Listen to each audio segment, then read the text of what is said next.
This is the situation where the sole object of Motor Sdn Bhd is the manufacture of motor vehicles.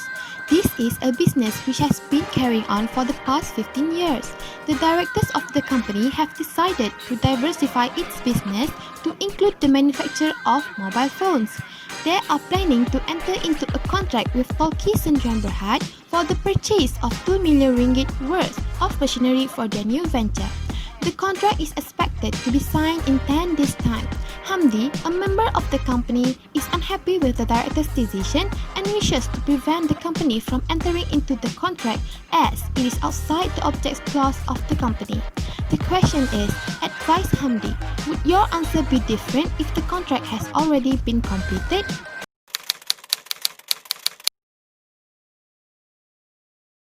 Based on the situation given, there are two issues to be discussed. The first issue is whether the contract between Motor Sdn Bhd and Tolki Sdn Bhd is valid or void as it is outside object clause of company's constitution. So, what is company's constitution?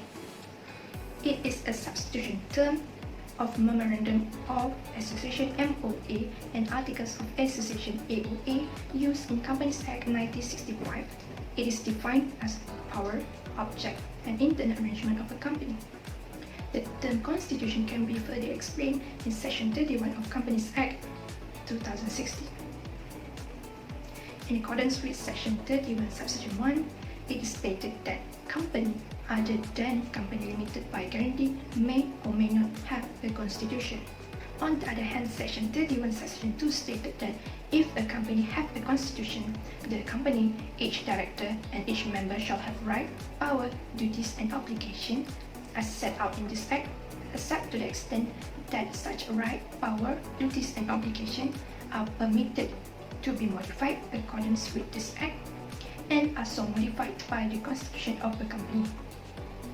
Whereas Section 31, Section 3 states that if the company does not have a constitution, the company, each director, and each member shall have right, power, duties, and obligation as set out in this Act. This explains the company limited by guarantee must have a constitution, whereas the other type of company may or may not go for a constitution. If the company goes for a constitution, the company, the director, and members shall have right, duties, and obligation based on the constitution, whereas if the company does not adopt a constitution, the right, duties, and obligation are based on the Act. According to Section 35, Subsection 1, Subsection A, company's constitution may contain provision relating to the objects of a company. As in Section 35, Subsection 2, Subsection A, the company shall be restricted from carrying on any business or activities that is not within their objects. Whereas in Section 35, Subsection 2, Subsection B, the company shall have full capacity and power to achieve such objects unless stated on the Constitution otherwise. Object of the company is an important aspect. It is treated as company's identity or trademark. For example, for the brand name of iPhone, we knew it is a company manufactured in gadgets. So if it decides to manufacture in clothing, there will be misunderstanding and confusion among people. It is to be highlighted that companies shall only carry on business activities that are within their object. Those activities that are not within the object clause are ultra vires, and the contract of ultra vires is void and cannot be ratified under common law. In accordance with Section 33, Subsection 1, when the Constitution is adopted, it will bind the company and members to the same extent as if the Constitution have been signed and sealed by each member and contain a covenant on the part of member to observe all the provision on the Constitution. This explains that the company and all members are obliged to follow the provision provided in the Constitution. A company may force a member to comply with the provision stated. If a member fails to do so, it is a breach of contract. However, if there is nothing stated in the Constitution, then there is no breach of contract. Next, we'll discuss about the effect of constitution between company and company's director. According to Section 32 of Subsection 3, a constitution adopted under this section is binding on the company, its director, and its member.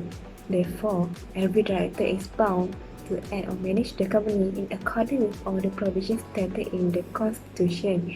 In case any act that is contrary with the provision of the Constitution can cause the director or company liable for breach of contract.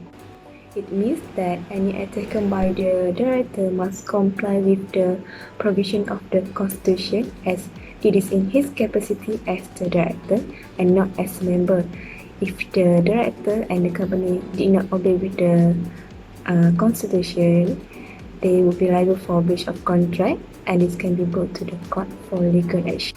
In case of VT and ENF VT Limited, in any case of dispute between the company and the member, it must refer to the arbitration as stated in the article of the company. However, as a dispute arose between the company and the defendant, who was a director and a member, the company sued the defendant for return of a certain sum which had been improperly paid by way of remuneration.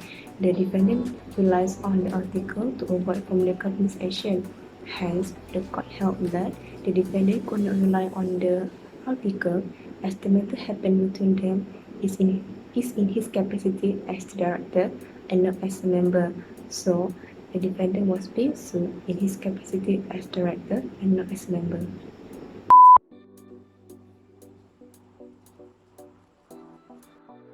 Lastly, the effect between member and director. In this case, the member can take legal action toward the director who did not comply with the company's article. To make it more clear, we can refer to the case Refuse versus Hence. The company's article required that any members who wish to sell his shares must inform the director, who will then purchase the share between them at fair value. A member sued the director for their refusal to purchase the share in accordance to the company's article. The court held that there was a contract constituted by the article between Refuse and the defendant. Therefore, the court enforced the articles and ordered the defendant to purchase Refuse share. In the case of Ashwin Railway Carriage and Iron Co. and Ricky, the objective of the company is to make, sell, lend or hire railway plans, fittings, and machinery and rolling stocks to carry on a business of mechanical engineers and general contractors.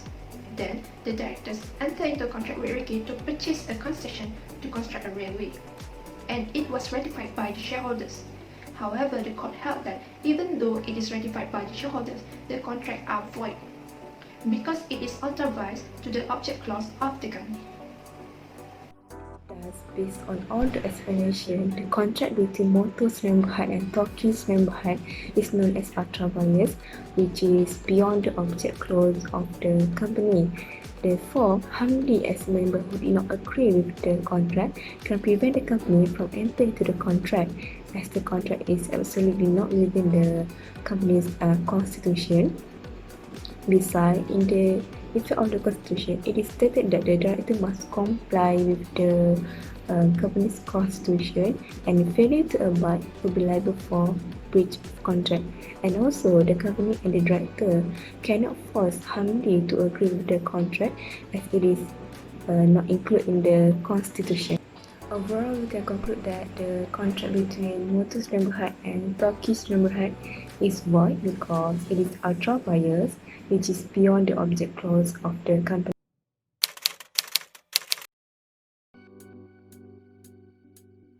Okay, now we go to the second issue, which is the issue is whether the contract between Motors Sindrabahat and Turkish Sindrabahat is valid or void if the contract has been completed. First of all, as we mentioned earlier, according to Section 33 Subsection 1 of Companies Act 2016, the constitution of a company serves as a contract between the company and its members. It states that when the constitution is adopted, it should be bind on the company and its members to the same extent as if the constitution had been signed and sealed by each member. This means that the constitution is a statutory contract between the company and members and between members and members. And if the company and its members fail to observe all the provisions of the constitution, it will result in a breach of contract. Other than that, Section 35 Subsection 2 of Companies Act 2016, it mentioned that if the constitution sets out the object of the company shall be restricted from carrying on any business or activities that outside its object. In the event of a contract that is not authorized by object clause, or we call it as ultra-vires, it